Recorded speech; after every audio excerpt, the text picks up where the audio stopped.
Thanks for staying tuned. It's indeed a case of double jeopardy for the former resident Electoral Commissioner of Cross River State, Dr. Breya Frankland, as the Governorship Primary Election Screening Committee of the All Progressives Congress, the APC in Bayelsa State, today disqualified him over allegations of not being a card-carrying member of the APC for up to 1 calendar year.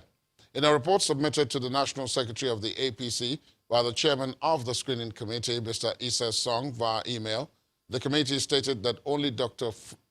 Frankland was not cleared after the exercise on the grounds of Section 3 of the Guidelines for Nomination of Candidates.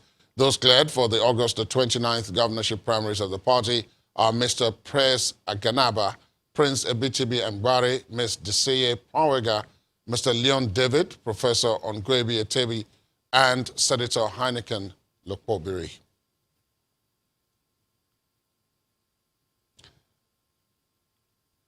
The governor of Ogun State, Mr. Dapo Abiodun, has given an assurance to would-be investors in the state that his government would implement policies and programs that will ensure good returns on investments. The governor gave the assurance during the strategic dialogue session with business executives in Abeokuta, the state capital. He also gave the assurance of good governance, transparency, and accountability as he reeled out the key policy initiatives of his administration in the areas of roads infrastructure, health, security, and agriculture. We believe that this is very fundamental and very key to economic development. We are the gateway state by providence. We are geographically located closest to the 5th largest economy on the continent, which is Lagos. And we share borders with 4 other states and a neighboring country. If we're indeed committed to creating an enabling environment for people to come and establish presence in their state, we must ensure the relative ease of movement and people between our states and our neighboring states, and also within our townships.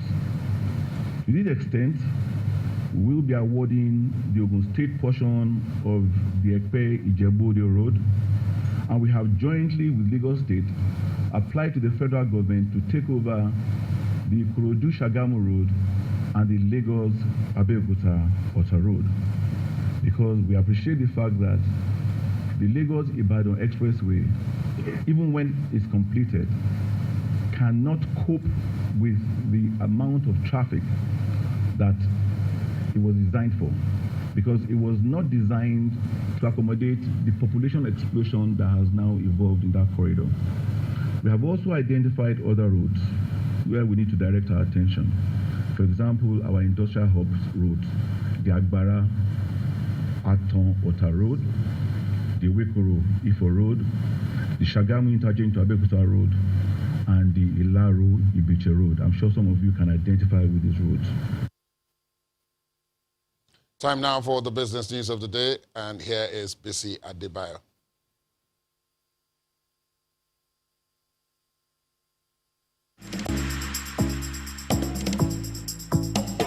You First. First Bank.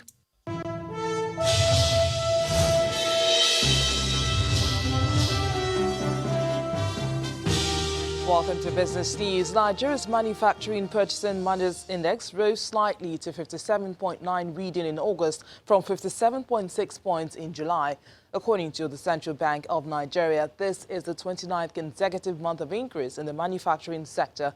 The composite PMI for the non-manufacturing sector also expanded to 58.8 points, with 14 of the 17 subsectors recording growth.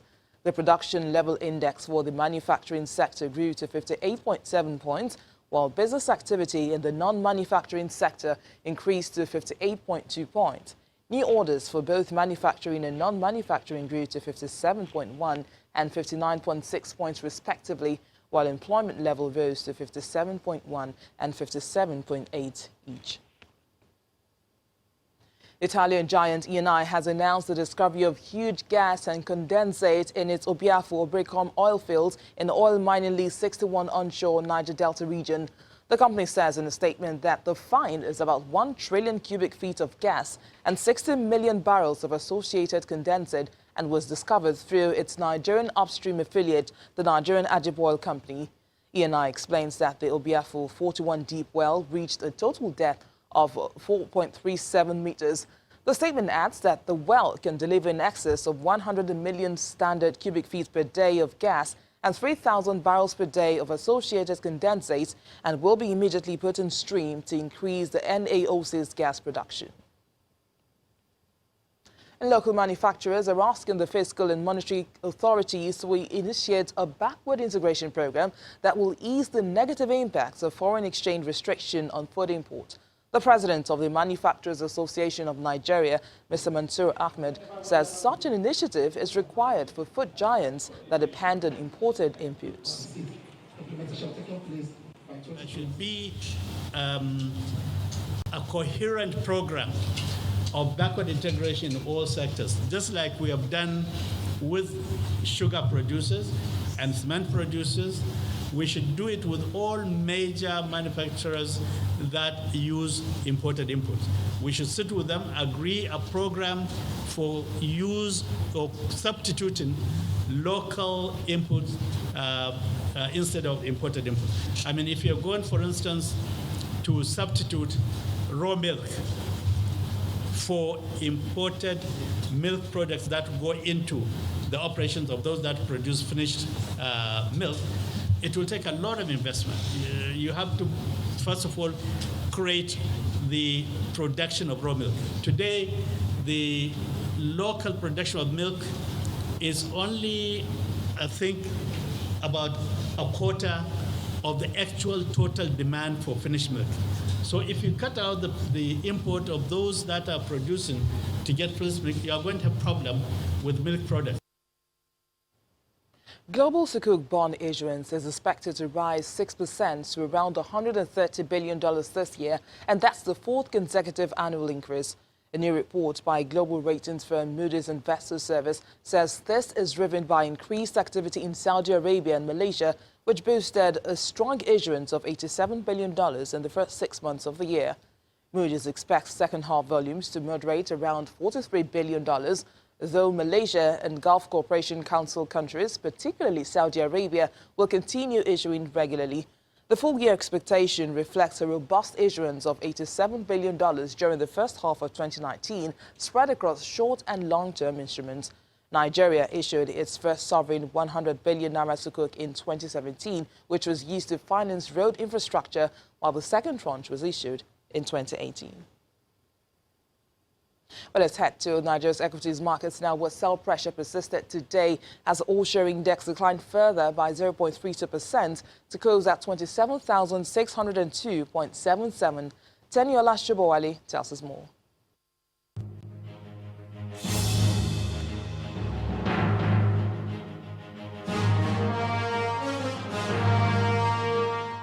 Hello and welcome to the Stock Market Report. The bearish sentiment at the local bourse continues for a second day as investors continue to sell off in shares, particularly on the oil and gas counter, which dragged the all-share index lower by 0.32%. At the close of trade on Tuesday, that sector took the heaviest beating, down almost 6%, while banking and insurance shared 1.04% and 0.9% each. On the flip side, industrial and consumer goods gained some 0.08% and 0.03%. Meanwhile, about 183.64 million shares worth 4.5 billion naira changed hands in over 3,500 deals.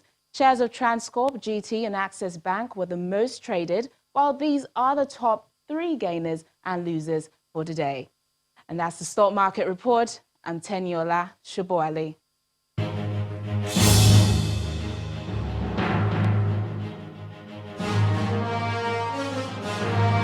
Thanks, Tenny. We're staying with the markets, but away from Nigeria, where equity indexes on Wall Street raised solid gains from earlier in the day as fears around the US-China trade war increased. Let's check out today's numbers.